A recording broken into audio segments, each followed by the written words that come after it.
За бүгдэнд нь өдрийн мэнд. Өнөөдөр бид бүхэн одоо Монгол Ухаан сургуулийн хамт олон подкаст анхныхаа подкастыг хийгээд бас бисэдх монголчуудаа ер нь монголчуудаас ингээд хүргэе бидний хийж байгаа ажлууд юу байна уу? Ер нь монгол хэл яагаад чухал юм гэдэг талаараас ярилцъя гэд ингээд өнөөдөр зочноороо бид нар Монгол Ухаан сургуулийн хамт олныг урьсан байна. За тэгээд бид нартай хамт Номин багш, Болроо агш, за манай эцэгхийн төлөөлөл Зулаан маань. За тэгээд бид дэлгөө ингээд бид дөрөв подкаст хийхээр өнөөдөр сууж байна.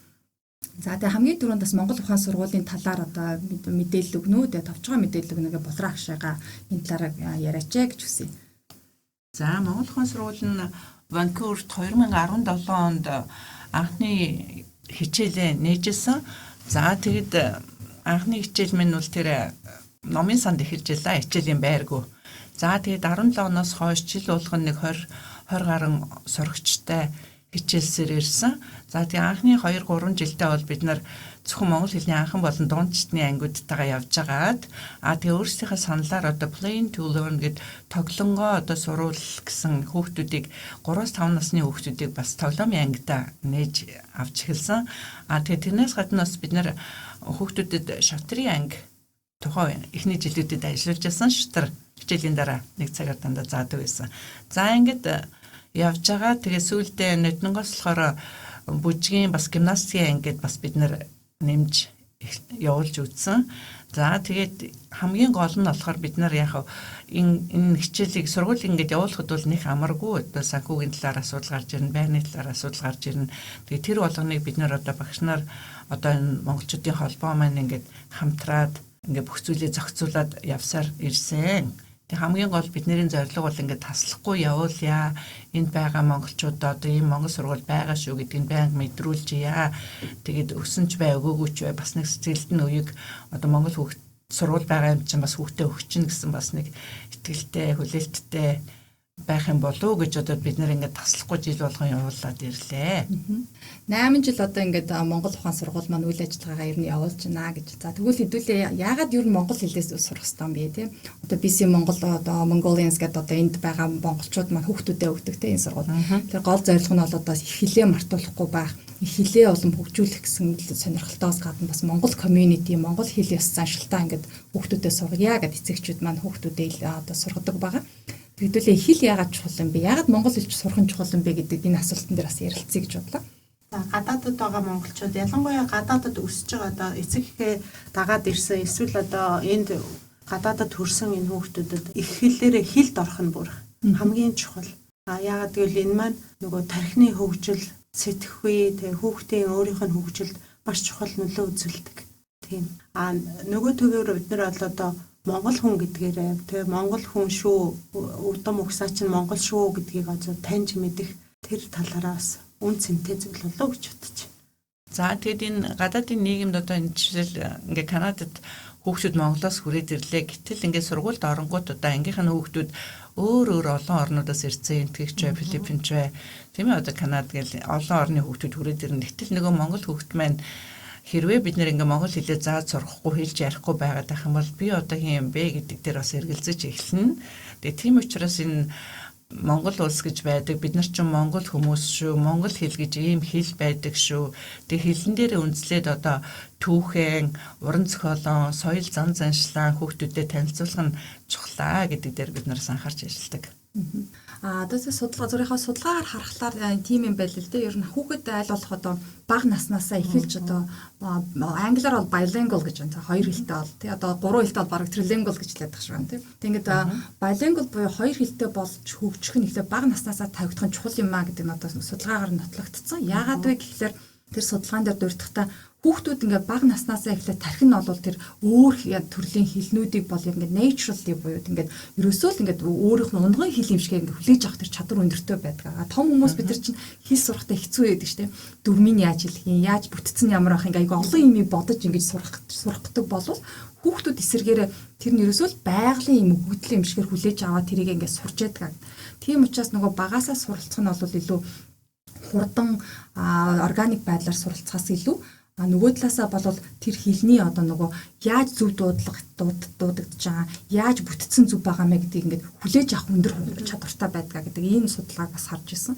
Тэр бага наснаасаа одоо илүү монгол хэлээ суралцах нь хамгийн оновчтой юм байна. Энэ маань бас монгол сургуулийн бас нэг зорилго нь бас ингээд уягдаад явж байгаа. Бага наснаас хүүхдүүдээ хүлээж аваад ингээд монгол хэлийг хөгжүүлээд ингээд сургах юм тийм. За тэгвэл хэдүүлээ бас яриа л да. Ингээд яагаад ер нь тэгвэл bilingual болох нь чухал юм бэ тийм. Монгол хэлээ ингээд сураад хажуугаар нь одоо Канадад байгаа хүмүүс маань англиар ярьдаг. За зарим нь бол магадгүй франц хэлч нэмээд үзэж байгаа тийм. Тэгээ ер нь ягаад энэ олон хэлнүүдтэй байх нь давуу талтай юм бэ? Монгол хэлтэй тэгээ англи хэлтэй байх нь ямар давуу талтай юм бэ гэдэг талаас нь бас яриа тийм bilingual байх нь. За нэг судалгаагаар бол bilingual хүүхдүүд бол хамгийн зөв энгийн жишээ нь бол юмыг ингээд multitasking гэж ярьдаг те англиараа болвол олон зүйлийг ингээд нэг зэрэг амжуулах тэр чадвар өндөртэй байдсан байна гэдэг одоо батлагдсан байна гэж судалгаан дээр бичигдсэн. Нөгөөх нь бол илүү нэг зүйл дээр хурдан ингээд фокус болоод ингээд сууж төвлөрч чаддаг юм байна гэдэг тэр зүйлийг бас ингээд судалгаан дээр бичсэн байсан. Problem solving гэдэг чадвар хөгждөг юм байна. Асуудлуудыг шийдлүүдийг гардаг асуудлуудыг ингээд шийдвэрлэхдээ бас энэ чадварууд нь одоо олон хэлтэй хүүхдүүдийн хувьд бол давуу талтай болж чадсан юм байна, хөгждөг юм байна гэдэг тэр зүйлүүд бас байсан. Тэгэхээр та бүгдийн хувьд бас юу гэж бодож байна те давхар хэлтэй байх нь те монгол хэлээ хамт үзээд англи хэлний хажуугаар явах нь bilingual тэр хүүхдийг болгоно. Тэр нь ямар давуу талтай юм бэ? Би болохоор яг судалгаа дээрээс илүү өөрийнхөө хүүхдүүдээр харахад манайх урд нь Америкт байсан. Америкт хахад манай 2-5 хүүхэд дөнгөж нэг 4-5 та тэгээд тэнд яг монгол сургууль нэгдээд явж эхэлж ирсэн. Тэгээд гэртээ бид нар монгол хэл ярьдаг ч байсан манай хоёр хүүхдсэд монгол сургууль яваад ч юм уу ер нь бол манай хоёр хүүхд гадаадад ингээд төрсөн гэдэг харцангуй ярьдаг. Тэгээд Ванкуверд нээж ирээд манай 3 дахь хүүхд гараад ингээд амьдраад эхний удаа бол юу монгол сургууль тэгсэн чинь ашгүй 2017 онд монгол сургууль гэндэгдээд ингээд манай хоёр хүүхдээс ороод тэр үед те тэгээ анханаас нь ингээд ер нь бол явсан. Тэгээ би ингээд хараад хад миний хувьд бол би ингээд Канадад ирээд яг түрүү хэлсэн шиг Канад бол олон үндэсний орн те тэгээ ингээд сургуульдаар очихоор солонгос хүүхдүүд ингээд солонгосоор ярина, хятад хүүхдүүд нь ээж автгаар хятадаар хоорондоо тавтаар. Тэгээ би яг л нөгөө Канад орон жуугаас ингээ олон үндэснийг дэмждэг өөрийнхөө соёл руугаа хадгалж явахыг ингэж бүр цаанаас нь яадаг. Тэг ингээд монгол хүүхдүүд ингээ монголоороо ингээд явах нь баг тэдэрттэй ингээ баг тийм сонирн биш айгу гоё харагдаж байгаа байхгүй. Тэгээ би одоо хүртэл манай хүүхдүүд монгол сургууль багадгүй явснараа монгол хэлээр ярьсан гэснийхээ учраас эмээ өвөөтэйгээ те ядагдаа бид нар Монголд очиход эдгээр маань ингээд хамаатан саднуудаа монгол эмээ өвөнөртэйгээ ингээд ямар ч юугүйгээр саадгүйгээр ингээд харьцаж байгааг нь би харахаар бүр надад бүр өөрсдөө ч гэсэн баярлдаг байх. Бид нар ч гэсэн ингээ хараад бахархаж байгаа юм чинь тий. Тэгэхээр энэ оронд ингээ бид нар англиар том босоо оноо тэд нар би зөндөө тийм сонсож байсан. Хүүхдүүд одоохондоо тэднэрт юу хэрэгтэй, юу сайныг мэдэхгүй. Жоох хүүхдүүд. Тэгэхээр ээж аав бидэрт яг энэ үед нь ингэж гарын хөдлөл чиглүүлж өгөх хэрэгтэй. Тэгээ яг энэ их хэлээ сурах бүгасаа л бид нар монгол хүн их хэлээ сурах. Тэгээ том болсон хоноо тэд нар би чинь нэрээ гэдгийг ойлгоно ах гээд би одоо ч хүүхдүүдэд тэгэж хэлдэг те тэг ингээд монголоор ярих нь том басан хаа нэр та нар ойлгоно одоо магадгүй заримдаа эднэр ганц бүтэнсээ өдөр би ингээл амармаар байна гэдэл ингээл тэгдэг тэгтээ ингээд яг тэр үед нь яг чиглүүлээд те ингээд аваад явсны үр дүн манай хүүхдүүдээс хөөрхөн ингээ монголоор ярьж байгаа тий. Тэгээ өөртөө бол тэд нар яг том болоо биар тэдгээрээ бахарх нь тэрэндээ баярлна гэж мэдж байгаа. Одоо магадгүй тэд нар мэдгүй байгаа. Тэгтээ бол би бол тэрэнд итгэлтэй байгаа. Нэг тэгвэл бол бид нар одоо хүүхдүүдээ асуух юм бол баг зарим нь одоо яагаад би явах хэвээр юм бэ гэдэг. Манай охин бол надаас ч яг асууж байсан. Би яагаад Монгол сургуульд явах хэвээр юм бэ гэж амралт өдөр амармаар нь штэ гэдэг. Гэтэл яг одоо зулагийн хэлж байгаагаар эцэг эхчүүд бидний үүрэг бол энэ баг бахад нь чиглүүлэх үүрэгтэйгээс гадна зарим тохиолдолд ингээд түлхэж оролцуулах тийм хүчээр оролцуулах ийм үүрэг заавал хүлээдэг. Монгол сургуульд сургана гэдгийг бас нөгөө талаас эцэг эхчүүд маань хүүхдийн сонирхлыг асуухаасаа илүү энэ хол заавал одоо чиний сурах ёстой зүйлээ чи хэлээ зөө эзэмших ёстой хэлээ мэддэг байх ёстой соёл уламжлалаа таньдаг байх ёстой ёс заншлаа мэддэг байх ёстой гэдэг ингээд хүчээр одоо үүрэг хариуцлага гэдгийг ойлгуулах хэрэгтэй гэдэг. Бас яагаад заавал ингээд хоёр хэлтэн ч юм уу те 3 хэлтэй ч яг энэ ямар ач холбогдолтой ер нь яагаад сурах ёстой тэр дундаа яагаад монгол хэлээ сурах ёстой гэдэг дээр миний бодлоор бол хэлний хөгжил бол тэр чигээрээ тархины хөгжил гэдэг байхгүй хүүхдийн одоо яг ингээд хүүхд чи өөрөө хүүхдийн тархийг бид нар зөөрлөх юм бол зүгээр л хоосон цагаан цаас байгаа. Одоо юу бид нар багтаа эргэлдэг гэсэн уусдаг цаас байдаг шүү дээ. Парабуш тийм яг үнэ. За яг тэр шиг бүх зүйлийг хүлээж авах чадвартай байдаг учраас хүүхд зүгээр 2 байтугай 3 байтугай бүр 10 хэлийгч зэрэгцээ сурч чадах тийм чадвартай байдаг. Тэгээд тэр чадварыг бид нар ашиглах хэрэгтэй. Тэгээд дээр нь өшөө бид нар өөрсдөө ямар хүн мөлий те бид нар чинь Канад хүн биш, бид нар Хятад хүн биш, бид нар Солонгос хүн биш, бид нар Монгол хүн учраас тэр олон хэлнүүдийн нэг нь Монгол байх ёстой гэж боддог. Тэгэхээр Монгол хэлээ тэр сурсан хүүхэд маань өөрөөр хэлбэл монголоороо сэтгэж сурна. Яагаад гэвэл хэлний одоо тэр бүтэц чинь тухайн улс орны хүмүүсийн сэтгэлгээний нэг хэсэг баггүй юу. Тэгэхээр одоо жишээлбэл англи хэлний бүтэц чинь монголоос шал өөр байдаг те. Үйл үг нь шууд урдаа байдаг ч юм уу. Тэгэхээр бид нар одоо монгол хэлэнд болохоор ардаа байдаг. Тэр чинь сэтгэлгээ өөр байна гэсэн. Тэгэхээр өөрөөр хэлбэл хоёр өөр янзаар сэтгэж сурна. Хоёр өөр янзаар сэтгэж сурснараа тухайн улс орны соёлд маш хурдан уусгаж тэрийг ойлгож те одоо тэндээ одоо бүр ямар нэгэн байдлаар ирээдүйдээ хөдөлмөрлөхтэй тийм одоо маш том боломж тэр хүүхдэд нэгдэж байгаа байхгүй. Тэр утгаараа заавал өөрийнхөө их хэлийг нэгдүгээрт бол заавал сургах хэрэгтэй. Манай хүүхэд жишээлх юм бол хэлд ороогүй удсан. Одоо энд Канадад бол ерөөсөө хүүхэд нэг нас хүрээл үг хэлэхгүй бол ингээд заавал үгийг хэлүүл гэж хэдэн үг хэлж байна. Одоо нэг нас хүрсэн хүүхэд 30 үг хэлэх ёстой. Танаа хэдэн үгүүд хэлж байна гэдэг. Манай хүүхэд нэг нас хүрээд нэг ч үг хэлдэггүй, 2 нас хүрээд нэг ч үг хэлдэггүй. За тэгээд нөгөө хэлний тусгай хүмүүстээр очиод одоо цаг аваад уулзж байгаа байхгүй юу. Одоо би бол өөрөө санаачлагаар биш нөгөө эмч маань өөрөө ингээд явуулж байгаа байхгүй юу. Тэгээ яваад очиод тэр хэлцүүч хүн юу гэж хэлж байгаа гэхээр та хүүхдтэйгээ сайн яар. Та энд англи хэл энэ хүүхдэд сурах гэдэг шаардлагагүй. Зүгээр л монголоор өөрийнхөө таны унган хэлийг тэрэгээрээ яар гэж байгаа байхгүй. Тэгжээж ингээ өөрөөр хэлбэл яар тэгжээж тэр үг сонсчлын тархины хөгжил явагдана. Тэр сонсож ээж тэр тухайн хүүхдийн одоо нөгөө нэг хэл өөрөө зөвшөрч ирнэ гэж байгаа байхгүй. Тэгэхээр ерөөсөө эцэг эхчүүд маань монголоор сайн ярих хэрэгтэй. Тэр нь хоёр хэлтэй байх давуу тал бол одоо төрөний дэлгөөний хэлснээр маш олон байгаа штэ. Ер нь бол юу ч сөрөг тал юу ч байхгүй угаас дан давуу талтай гэж одоо. Тархины хөгжилд одоо зөвөр нөлөөлдөг. Яг нэг судалгаан дээр ингээд жишээ авсан байгаа байхгүй тэр жирийн одоо нэг хэлтэй хүүхдүүд хоёр одоо хэлтэй хүүхдүүдтэй хооронд ингээд судалгаа хийж байхдаа тэр хүн судлаач ингэж асуусан маа л да. Caterpillar гэж одоо манайхаар 60 үлдтэй. Caterpillar гэдэг үг нь англи дээр. За Caterpillar bass хоёрын аль нь одоо том бэ? Энэ үгийг ингээд үгний аль нь том бэ гэж үгийг асууж байгаа байхгүй. Тэгсэн чинь нэг хэлтэй хүүхдэд болохоор bass гэж хэлж байгаа. Ягаад тэгэхээр нөгөө шууд хэмжээгээр нь бодож байгаа байхгүй. Автобус ч бол илүү том учраас тийм. Шууд хэмжээгээр нь. Тэгтэл нөгөө хоёр хэлтэй хүүхдэд яаж сэтгэж юм гэхэлээ яг ингээд сэтгэдэг нь бас тэрүүгээр харагддаг. Caterpillar гэдэг үг бол өөрөө bass гэдэг үгнээс илүү урт үг юм а гэдэг ингээд хэлж чадчихна гэдэг. Ийм бас нэг судалгаа гэсэн. Тэгэхээр нөгөө тархины хөгжил нь хүртэл одоо нөгөө хоёр давхар хэлтэй байснараа илүү бас хурдтай хөгжиж яадаг шүү гэдэг тэр зүйлийг тэр судалгаан дээр бас хэлсэн байгаа юм л да тийм. За тэр юу тархины хөгжил гэдэг дээр ер нь яг урд нь би Америкт байхдаа таны хүүхэд уншиж чадна гэсэн тийм бүтэн тийм багц ном одоо гарын авлага бүх юм байхыг хараад зүгээр сонирхчихсан. Тэгсэн чинь тэрэн дээр тэр хүүхдийн дээр тархины судлаач хүн юу гэж хэлсэн бэ гэхээр хүүхэд төрөөд 0-3 насныхаа хооронд одоо хүүхдийн дээр тархины гадаргуу дээр тэнгэрийн од шиг тийм олон мэдээллийн цэгүүд үүсч байдаг. Тэр мэдээллийн цэгүүдийг тэр 0-3 наснд нь эцэг эхчүүд одоо ямар нэгэн дуу сонсгоод хөгжим, өнгө, тоод байж болох бүхэл зүйлийг хүүхдтэйгээ их сайн ажиллаад идэвхжүүлээд өгчих юм бол 3 наснаас хойш тэр хүүхдийн тархин дээр одоо олон их хэмжээний од шиг юм сайн мэдээллийн цэгүүд үлдэнэ. Тэр хэмжээгээр хүүхэд цаашдаа 3 хэл сурна уу, 5 хэл сурна уу, математик одоо юу байдгийг сурахад тухайн хүүхдэд айгүй хөнгөлөлттэй амар болж өгнө. Энийг мэдгүй эцэг эхчүүд болохоор 0-3 наснд гээд мэдгүй хүүхдтэйгээ ажилдаггүй. Тэгээд нөгөө 3 наснаас хойш нөгөө тархин дээр тэр мэдээллийн цэгүүд чинь өдөр болохоор нөгөө од ингээд нэг алга болдог шүү дээ. Яг тэр шиг алга болчдөг. Энэ 3-аас хойш.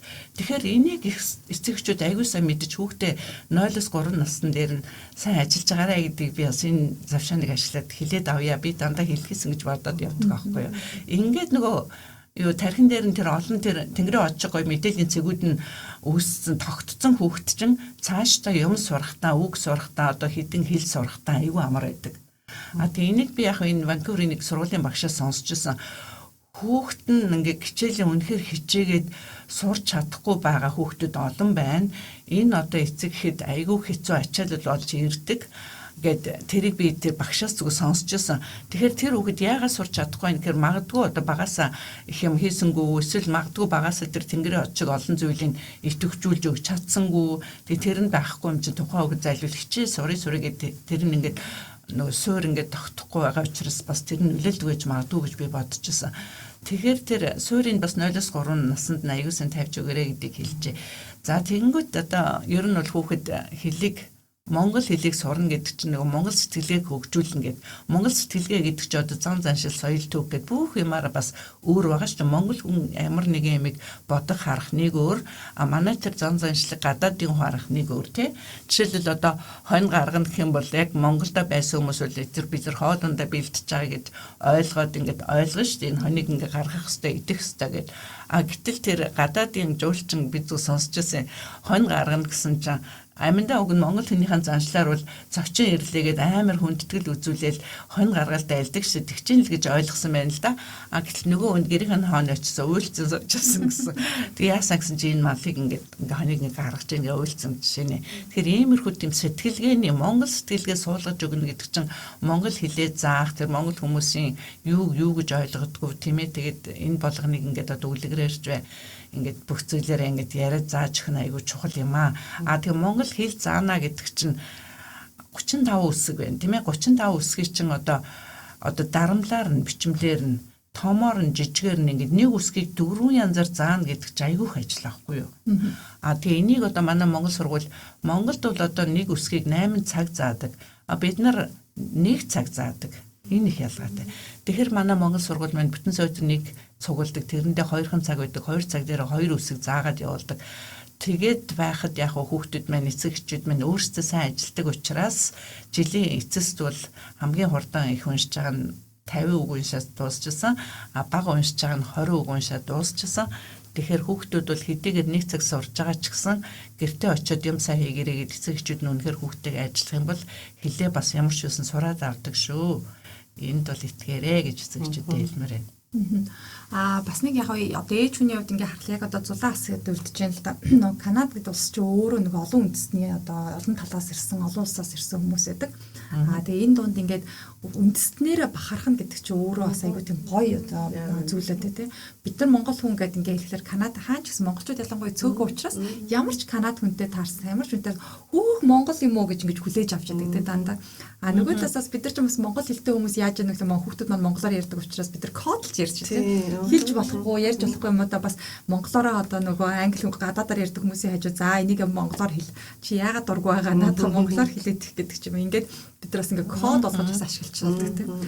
Тэр нөгөө давуу тал нь одоо түрүү номын багш бас хэлж монгол хэлээ ингээд зөв хэлээд яриа сурцсан байна гэдэг чинь бас том болоход айгүй давуу талууд бас байж болдгоо гэдэг. Тэгэхээр нэг давуу тал нь одоо магадгүй нөгөө гадаадд ихтэй сургуульд орох гэж байгаа хүүхдүүдийн хувьд монгол гэдэг тийм монгол хэлтэй гэдэг чинь бас давуу тал болдог. Миний хувьд сая энд одоо ирээд би монгол хэлтэй гэдгээр бас нэг давуу тал болсон зүйл юу вэ гэсэн. Одоо Vancouver School Board-ээр би сайн дурын ажил хийдэг. Намайг яагаад авсан бэ гэсэн би монгол хүн учраас намайг авсан. Яагаад тэгэхээр одоо Vancouver-д ирж байгаа монгол хүмүүс монгол хэлний туслалцаа үүсдэгэ сургуультай хүүхдэд оруулах гэж байгаад яаж apply хийх вэ те? Одоо нөгөө ахлах сургууль, elementary сургууль, бага сургуулиуд оруулахад тэрэн дээр ингээд туслах хэрэгтэй болдог. Би хэд хэдэн гэр бүл тас ингээд тусалж ирсэн натруу холбогдоод. За энд бидэрт монгол гэр бүл байна. Энэ хүүхдүүдийг ингэж яаж бүртгэхийг хэлээд өгөөч. Ээж аавд нь ингэж хэлж өгөөч гэдэг ингээд тэр энэ болгон ч бас эргээд нөгөө юм давуу тал карьерийн хувьд ч гэдэм үү магадгүй ингээ гоё нийгэмдээ тусалах ч үдээд юм уу тийм ингээд давуу тал болох боломжтой байдаг. Нөгөө талаас нь амар том болсон хань чин давуу тал гэдэг дээр би бас яг бодогдчихсэн юм. Ер нь bilingual хэлтэй хүмүүс чинь бас эргээд нөгөө цалин хүйсний хувьд ч гэсэндээ давхар хэлтэй байна гэдэг чинь цаашдаа яг нь илүү цалин авахт орлоготой болгоч гэдэг. Тэр талаас бас давуу ач холбогдолтой шүү гэж бас дурдмаар байна. За тэгээд хэдүүлээ ер нь бол Монгол ухаан сургуулийн системийг яаж бид нар яаж Монгол ухаан сургуулаараа дамжуулж яаж одоо Mongolian community-тэй буюу монголчуудынхаа хүүхдүүдэд бид нар монгол хэлийг сурах гэж үзэж байгаа лээ. Яаж зааж чиглүүлж өгч байгаа вэ гэдэг талаасаа ярьж өгөөч гэж хүсмээр байна. Нам багш Абалрах шүү тийм.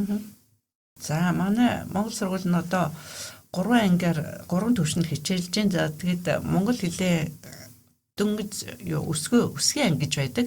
Өсгийн ангиас өмнө нөгөө Play to Learn гэдэг тоглонгоос сурах гэсэн ангийн хүүхдүүд байдаг. Өсгийн ангийн дээдлэлд болохоор монгол хэлээ одоо уншаад бичээ сурцсан хүүхдүүд тэгээд тэрийг ишид сайжруулах тэгээд дээр нэмээд дөрмөө үзэгч гэдэг юм уу тэгээд түүхээ үзэгч гэдэг юм уу соёл зан заншлаа үзэгч гэдэг юм уу дуу шүлгээ сурагч гэдэг юм уу ингээд үргэлжлүүлээд бид нар сураад явж байгаа.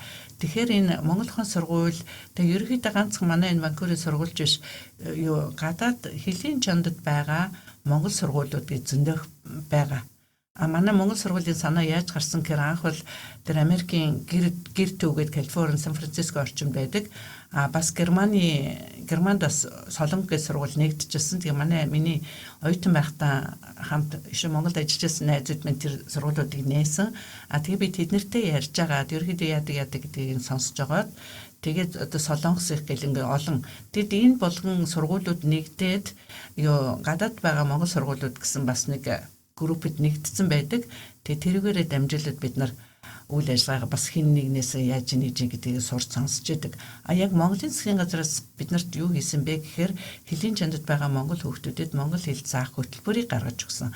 За тэр хөтөлбөр нь анхан шатанд яах вэ? Дунд шатанд яах вэ? Жохон гүнзгий шатанда яах вэ гэсэн ерөнхийд нь гаргаж өгөөд тэгээ дотор нөгөө хэлний 4 чадвар байдаг штэ. Ярих чадвар, бичих чадвар, сонсох чадвар, унших чадвар дээр юу сурсан байвал одоо зүгээр вэ гэдэг бас ерөнхийдөө заагаад өгсөн байсан. Тэгээ бид нар энийг бол ерөнхийд нь барьдаг.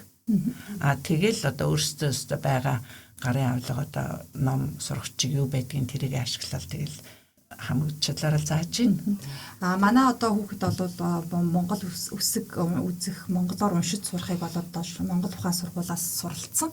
Тэгээ одоо үсгээ мэддэг, монголоор уншдаг юм болсон байгаа. Номин багшийн ангид болохоор одоо манай найзын хүүхд бас явж ирсэн. Тэгээ ингээд надад дараа нь хэлсэн. Үгүй ингээд 5 шуу малаа мэддэг болцсон ирсэн. Манай хүүхэд ингээд яаж золгохоо мэддэг болцсон байсан ч гэдэг юм уу. Юу хэллгүүдээ яаж амар байна уу, сайн байна уу гэдгийг ч гэсэн ингээд хэлдэг болсон. Ингээд иймэрхүү юмуд хэлсэн. Номин багшаас өөрийнхөө туршлагаас хэлэж тэ яаж одоо Монгол Ухаан сургууль та юу гэсэн илүү төлхөө анхаарч зааж сургаж байна уу те сурагчтай. Манай сургуулийн нэг онцлог гэх юм уу да ер нь бол 3-5 настай хүүхдүүдэд бас ордогоор онцлогтой юм болов гэж бодоод байгаа. Тэгээд ер нь бол одоо ингэж 3-5 настай хүүхдүүдэд хичээл заагаач гэж санал тавьсан би бол бас маш их баяртайгаар хүлээж авсан. Гол нөгөө бид нар түрүүний ярьсан штэ хүүхдийн хэлний хөгжлийг бол багаас нь одоо бол олгох хэрэгтэй гэдэг. Тэгэхээр бага насны хүүхдүүдэд байна зөвхөн одоо тоглох, тэр зурах, одоо өөрийнх нь дуртай зүйлийг хийх тэрүүгээр нь дамжуулаад нөгөө монголоо хэлээ, монгол соёлоо ингээд багаар зааж сургаад тэгээ дээр нь бид нар бас үсгээ таних үйл ажиллагаа явуулдаг.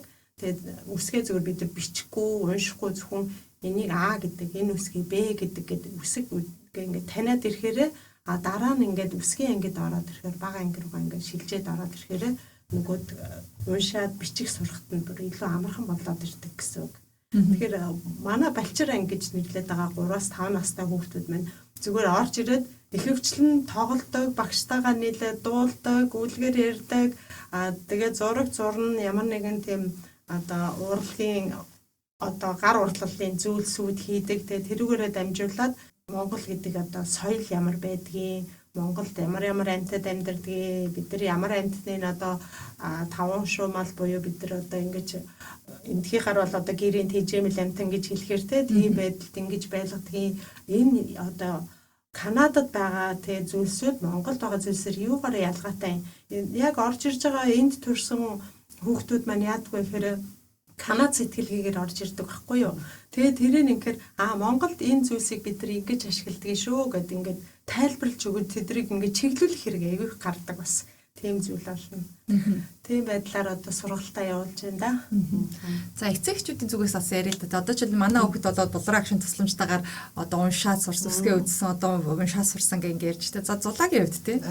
Манай хэдийн хувьд бол манай ер нь би бол одоо хүүхдүүдэд юм мэдээж Монгол үсгээ дүрмээ ингээд сурах нь хамгийн чухал. Гэхдээ хажуугаар ингээд Монголд сургууль явснараа тэгээд бид нар ингээд сургууль дээр хаяа баяр ямар Монголд болдог баяр соёл заншил уламжлал ингээд яаж дуу сурж, жүлэг зурж. Тэгэхээр бүхэл бүтэн юу гэдэг шиг нэг юм community ингээ үүсцэн тий ингээ би чинь Монгол сургууль гэдэг Монгол сургуулийн найзаар Монгол сургуулийн багш нар гэдэг ингээд тэгээ би өөрийгөө нэг би Монгол хүн шүү гэдэг мэдрэх одоо тэр боломж нь бүр орчин нь яг ингээд бүрдэж өгдөг хичнээн хичээлдээ би ямааргүй ингээ явсан гэсэн яваа хичээлдээ яваад эрэхтэй нэг инээдтэй тийм юм басан ийм юм басан гэсэн эсвэл монголоор би ийм даалгавар хийхтэйгээд даалгавраа ихтэй ингээд инээдтэй юм бичиж мичээд бид нар инээдтэй ч юм нэг ингээд яадаг ч гэсэн манай хүмүүс ингээ монгол сургуульд яваад ирэхээр нэг хөөрхөн дурсамжтай тий ингээд яг өөрийгөө би явах болгонда ингээ монгол хүмүүсээр хүрээлүүлээд тийм 7 хоногийн 5 өдөр сургуультай явчаа дандаа англиар ярьж байгаа хүүхдүүд. Тэгэхээр нэг өдөр яг ингээд явж байгаа манай хүүхдүүдийн хувьд бол яг ингээд монгол хэл соёл тэ юугаа сурах айгүй том боломж бүрдэж байгаа. Тэдрийгээ ч гэсэн би манайд 2 том одоо бүр их сургуульд орсон. Тэгсэн ч гэсэн тэ манай багаад байгаа. Тэгээд би бол ер нь манай хүүхдүүд ганцхан үсэг үзэл уншаад ингэж байгаа биш тэр дунд тоглож гин ярьж гин инээж гин соёл яс чансан сурж гин тэгэхээр би бол үнэхээр энэ манай хүмүүс Монгол найзартай болж гин тэр нь бол айгүй чухал яг үнэ тийм Монгол community дээр нөхцөл боломжийг бий болгож өгч гин тэр чинь тэр нөхцөлийг орчныг бий болгож байгаа чинь баг өөрөө баг хамгийн том баг даваа тал нь болж байгаа байхгүй юу тэгээ энд бас ташрамдас хүүхдүүдэд Монгол ухаан сургуулиуд одоо Монгол ухаан сургууль маань өөрөө community сургууль ялтангуул одоо манай эндх хүүхдүүдэд өгдөг сурагч болгож одоо хүүхдүүдэд өгч ээж аавууд манаас санхүүгийн хувьд хамгийн том дэмжлэг үзүүлж байгаа хүмүүс тийм энэ ташрамд одоо Монгол ухаан сургуулийн хамт олон бид бүгд бол эцэг одоо хүүхдүүдэд сургуулж байгаа ээж аавуудтай баярлалаа гэж хэлмээр энэ дээрээс нь ингээд бид нарыг дандаа янз бүрийн одоо fundraising event хийх болгонд бас дэмжиж оролцдог тийм хөрөнгө санхүүгийн хувьд туслалцаа үзүүлдэг хүмүүстээ бүгдэнд нь асаа ба талархлаа гэж хэлмээр хүүхдээ явуулдаггүй ч гэсэн зөндөө тийм бас ингээд хүмүүс тусаж дэмждэг тийм өдөө хүртэл ер нь тэрний хүчнэлтэй бид нар зардлаа төлөөд ингээд ямар ч зүйл ингээд явж байгаа тийм хүүхдээ явуулдаггүй ч гэсэн манай монголчуудын холбооны хүмүүс аягүй их дэмждэг шүү дээ шинэ жил дээр ч юм уу тийм нэг удаа бид нар ер нь хэд удаа шинэ жилийн одоо орлогын тэдэн хувийг ч гэдэг юм уу Монгол сургуультай өгнө ч гэдэг юм уу эсвэл одоо шинэ Монгол сургуулийн хандугад одоо ширээ болгон дээр ингээ хөрх очгөрийг тавиад хайрцаг тавиад тэр болгонд бас нэг удаа $600 цуглаж яасан тэр гих мэдчлэн тэгээд ерөөхдөө нэг удаа бид нар нөөд GoFund гэд хийсэн тэргээр бас нэг нэлээд сайн мөнгө ингээд яасан бид нар тогтмол зардлыг зардлууд бас их байдаг тэгээд заримдаа хүүхдийн тоо хөрөхгүй зардмарлаа нөхөж чадахгүй асуудууд гардаг тэгээд энэ болгон дээр энэ хүүхд явдггүй ч гэсэн өөрсдөө хүүхдтэй тийм ямар нэгэн байдлаар би Монгол сургуулаа дэмжиж туслая гэсэн сайхан сэтгэлтэй монголчууд зөндөх байдаг. Тэгээд та бүхэндээ баярлалаа. Тэгээд дэмэндэл бид нарын сургуулийг аваад явж байгаа шүү. Одоо Монгол хүүхдүүдэд өгж байгаа маш том хөрөнгө оруулалтын нэг хэлбэр шүү дээ. Тэр хүмүүсийн манд дэмжиж тусалж байгаа. За тэгээд эцэг эхчүүдэд одоо хандаж хийх зөвлөгөө хэдүүлээ сонсъё те хамгийн одоо сүүлийн подкаст манаас дуусах төгсөж байгаа учраас за ээж аавуудад бас хандаж юу гэж хэлэх вэ манай багш нар манай зулаад ээжүүдийн зүгээс те би нэг мартахсан үнэ хэлж байгаа. Тэгээд дандаа сайн ярьж чадахгүй. Би зүгээр ийм юм надад айгүй ажиглагдсан. Мэдээж ингээ гадаадаас Монголоос ирээд энэ ингээ Канадад шинэ орчинд дасаж өгсгөөд ажил төрөлтэй амьдрал санхүүгийн хувьд ингээ ямар ингээ эхний удаа бол бүгд л ингээ ямар нэгэн байдлаар тийм амаргүй байгаа.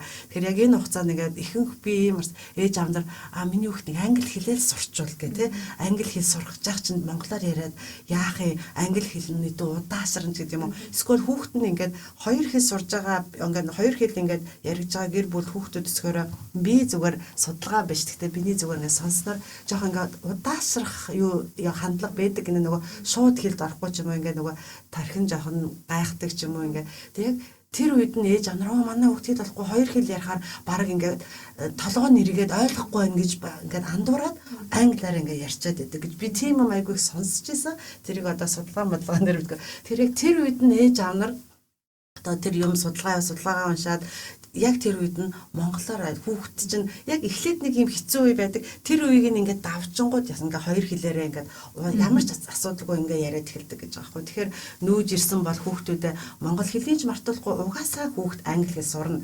Өдөр болгон 5 5 өдөр те 6 цагаар сургуульд явж байгаа ингээд англи орчинд очиод аяандаа сурна. Тэр үед нь бид нар нөгөө шинэ ирж байгаа эсвэл ээж аав нар монгол хэл угаасаа бараг одоо хэрэггүй гэж тэхгүйгээр л аль нар л гэртээ яриад явж байгаа нь үнэхэрийн чухал юм биш үү гэдгийг би одоо бүр мартахасаа өмнө хэлмээр байна тий. Хичнээн хүүхэд чинь энэ удаан сураад байна гэж бодсон ч гэсэн эцэст нь хүүхдэд нь хэрэгтэй. Тэгэхээр тэр яг үед бид нар ингээд тэр одоо юугаа энэ нургаач юм хугалж болохгүй юм байна. Тэгэхээр тэр үед нь яг ээж аав нар хэлд орж байгаа хүүхдээ хичнээн ингээд удсан ч гэсэн аль нар нь яриад сургууль дөнгөж нүүж ирсэн бол хичнээн хүүхэд нь англи хэл сурах гэж байгаа ч гэсэн монголоор нас давхар гэртээ яриад сургууль дээр англиар яар гэдэг дөрөвтэй ч юм уу явал зүгээр юм шиг санагдсан. Яг одоо хоёр талаас нь хэлье гэж бодож байна. Нэгдүгээр тал одоо яг хүүхэд нь том болцсон, монголоор ярьдаг, тэгээд монгол өшөө бүр монгол сургуульд явж байгаад ирсэн хүүхдүүдтэй хүмүүс ч байгаа. Тэр эцэг эхчүүдэд хандаж юу гэж хэлэх вэхээр зүгээр л одоо яг хүүхдийнхаа тэр чадварыг хадгалж үлдэхийг хичээх хэрэгтэй байхгүй юу? Тэгээд дээр нь тэр хүүхэд хүссэн хүсээгүй одоо сая зулагийн маань хэлсээр сургуульдаа тэгээд англиар явчихна. Тэгээ сургуулаас гараад орчин англи. Тэр хүүхдийн чих ерөөсөө тэр чигээр ингээд онгох маш богино хугацаанд онгох чадвартай учраас тэр хэлийг айгүй хурдан сураад тэгээ монгол хэл маань өөрөө маш хатуу хэллэгтэй авиа зүүн айгүй хатуу. Англи хэл маань болохоор айгүй зөөлхөн тий. Ер нь бол одоо нэг монгол бөөрийн хэлтэй хүн бол англиар бол бараг цэвэрхэн ярьчин гэдэг шиг тийм амархан хэл учраас хүүхэд яадаг вэ гэхээр нөгөө тархин хялбарчилж эхэлдэг. Монголоор ингээ ярихаар үг нь айгүй хатуудаад үг үсгүүд нь айгүй хэцүү болоод эренгүүт шууд англи үгнүүд рүүгээ орж эхэлдэг. Тэгээд орж эхлэнгүүт нь эцэг хэл одоо шинээр ярьж байгаа эцэг хэл юу гэж ойлгодог вэ гэхээр ашгүй миний хүүхэд хурдан англи хэлээ сураад авлаа. Одоо ингээд ер нь бол шинэ ирж байгаа хүүхдүүдэд айгүй хэцүү л да ингээ харахад нөгөө бусдтайгаа найзуудтайгаа ойлголцохгүй багшаа хэлж байгаа юм ойлголцохгүй учраас баг зэрэг депресс стресст ингээд ороод идэг. Тэр тухайн үед нь за гэд ингээ хайчих биш те эцэг эхчүүд өөрсдөө за миний хүүхдэд ямар тусламж хэрэгтэй байна. За ярьж чадчихна уу? За ярьж чадахгүй бол миний хөө багшаасаа гараа өргөж хагаад бүр болохгүй бол ингээд одоо өөрөө дүрслээд үзүүлдэрэ гэдэг ч юм уу. Ингээд бол ингээ харилцаа үүсээд тэгтэл хүүхд маань ерөөсөө хагас жилийн дотор нөгөөдгөө ингээд сурцсан байдаг байхгүй.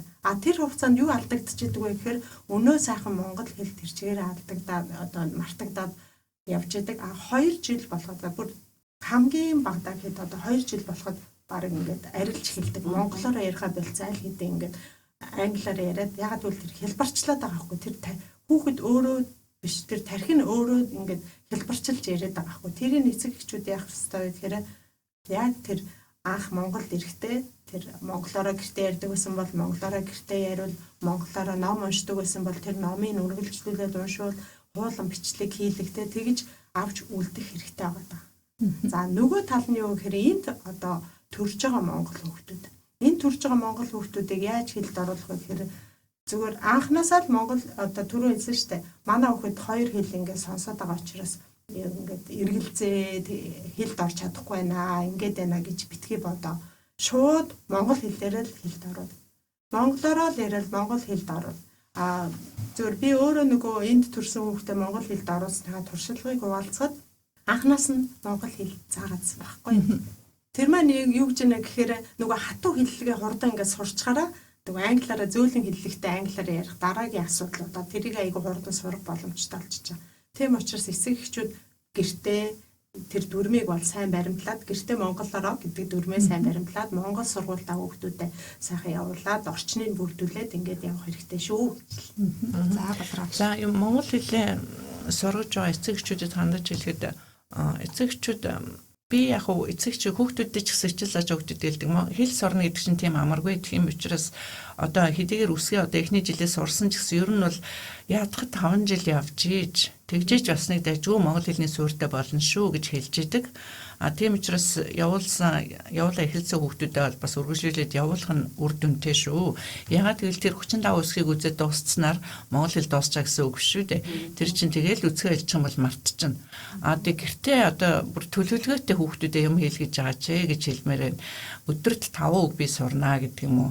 Би хүүхдүүдэд өдөр та нар 30 минут зарцуул яриад чадах үгээ асууж агаад Тэгээд тэрийг ер нь яаж би чадсан хаяа чадаагүй гэдэг. Тэгээд чи ер нь чадна гэж бодож гинөө гэдээ өөрөөс нь асууж агаад өдөрч 30 минутыг зарцуулаар гэж хэлдэг. Тэрэн шиг өдөрт 30 минут зарцуулаа. Тэгээд одоо энэний нэг соёл эдэг шүү дээ. Хүүхдээ унтахаас өмнө ном уншиж өгдөг. Тэрийг бас аваад хэрэгжүүлэл та нар зүгээр. Яг гэвэл номноос их үг сурна. Тэрнээс биш би монголоор гэртээ ярьж байгаа гэж хоолой эзэн усанд орсон уу, аяга угаасан уу гэдэг тийм ойр зөрийн үгнүүд яригдана. А ном уншиж өгөх юм бол тэр номноос ч олон зүйлийн тийм ашигтай тустай тийм ээ үгнүүд гарч ирнэ. Үгийн хамгийн нэгдүгээр үгийн баялаг гарч ирнэ. Хоёрдугаар тэгэл тэр үлгэрээс сурах юм их вэ гэдэг чинь гарч ирнэ шүү дээ. Тийм учраас үлгэр уншиж өгч байвал их сайн. Тэр нэг монгол ном ингээд нэг удаа яг бодит туршлагаас харахад Багш нь монгол үлгэр уншиж өгсөн. Чүгүй яах ингээд айгаад байгаа юм чинь. Яг гэвэл нөгөө ингээд өргөлжлүүлэн уншдаг учраас нөгөө үзүүлэх зураг багтай учраас айсан болов гэж би бодсон. А тэгээ нөгөө талаас бас нэг юу Монголда ингээд монгол хэлээ сураад ирсэн хүүхэд сая нөгөө оюутнуудын ярьсан дээр ирсэн тэр одоо ингээд миний монгол хэл муудад байна. Одоо би яг монгол сургууль дээр монгол хэлээр болдог юмнууд байвал би их очичмаар байна. Монгол хэлээ жоохон сайжруулмаар байна гэд ярьжсэн. Тэгэхээр хэдийн монгол хэлээ сурцсан ч гэсэн хэрэглэхгүй байгаад байх юм бол мартагдана. Тийм учраас монгол сургууль дээр явж байгаа одоо үйл ажиллагаанууд идэвхтэй оролцож байгаарэ. Энэ жилээс бид нэр одоо яг баг дунд гэхгүй бас арай одоо тийнейжер буюу залуучуудыг хамруулан оруулах гэж байгаа. Тэгээ бидний эхний хөтөлбөр одоо хүүхдэд санаачлахаараа хүннүүгийн төвхийг ярий гэд нэг удаа нэг хүннүүгийн төвх гэсэн хичээл явагдсан маш амжилттай сайн бэлдэж ирсэн, их сайхан болсон. А тэгээ дараа нь оюутнуудын бас өөрийнхөө мэдсэн сурснаар сургуульд яаж орох вэ гэдгээр маш үр дүнтэй сургуульд олсон. Тэгээд төрүүч эцэгчүүдээс сонсож байхад манай хүүхэд очсон. Тэгээ бөөн баяр ирсэн. Одоос даалаад өгнөл гэсэн юм ирсэн гэж ярьж илээ. Тэгэхээр бас их үр дүнтэй болж тэгээд ийм юм болж байна. Миний хүн очиж өөрөө дагуулад ирэхгүй ч гэсэн хүүхдээ адилхэд явуулчих. Тэгээд нөө ёсныхоо ясцуун гэдэг шиг хүүхэд ч оролцох юм бол ямар нэг юмтай иргэд очино гэдгийг их сайн бодоорой. Тэгээд одоо тасралтгүй л одоо явуулаад тэрнээс нэг яваад байлаа одоо гэртээ одоо төлөвлөгөө гэдэг өнөөдөр би 5 үг сурна энэ өнөөдөр би нэг нүур монгол юм уншинч гэдэг юм уу тэгэж төлөвлөж сур тэрх юм бол та нар үр дүн гарна тэггүй чи сураараа монголоор яриач гिचээд үр дүнгүй байгаад их юм бол ямар ч хэрэггүй тийм учраас чи энэ 7 хоног аль 5-ыг сурах гэж байна үйл үг нэр үг тэмдэгнэр одоо юу байдгийг бүр яаж сурна шүү дээ тий одоо нэг нүур уншсан ч гэдэг юм уу. Иймэрхүү байдлаар идэвхтэй сургал юм бол үр дүн гарнаа гэдгийг эцэгчүүдэд хэлмээр байна. За ингээд баярлалаа. Тэгээ бид нар бас анхны подкаст хийж үзлээ. Ингээд BCG монголчуудаас зориулаад Монгол ухаан сургуулийн хамт олонны зүгээс энийг хэлээ. Тэгээд өнөөдөр та бүхэн цагаа зарцуулж бас ирсэнд бүгдэнд нь баярлалаа. За амжилт хүсье. Ингээд энэ хүү подкастаа баярлалаа. Гоё санаачилсан маш их баярлалаа. За баяртай.